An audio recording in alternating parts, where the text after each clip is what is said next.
दरम्यान काँग्रेस प्रदेशाध्यक्ष हर्षवर्धन सपकाळ यांनी एक ट्विट केलेलं आहे। बारामती विधानसभा पोटनिवडणुकीतील उमेदवारी अर्ज मागे घेण्याबाबत भारतीय जनता पक्षाच्या कोणत्याही नेत्यानं काँग्रेसशी संपर्क साधलेला नाही अशी एक पोस्ट हर्षवर्धन सपकाळ यांनी केली आहे।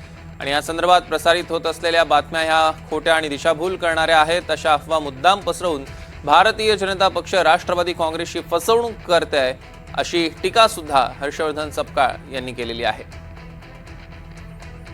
तर अर्ज मागे घेण्याबाबत भाजपकडनं अद्यापही कुठलीही भूमिका आलेली नाहीये। भाजपकडनं कुठल्याही पद्धतीचा संपर्क करण्यात आलेला नाहीये, असं ट्विट बारामती निवडणुकीवरनं हर्षवर्धन सपकाळ यांनी केलेला आहे। आपण बघत होतो काही वेळापूर्वीच काँग्रेसची भूमिका आणि त्यावरनं मतमतांतर काँग्रेस पक्षामध्येच दिसत होती आणि आता हर्षवर्धन सपकाळ यांचं एक ट्विट परत बोलकाय।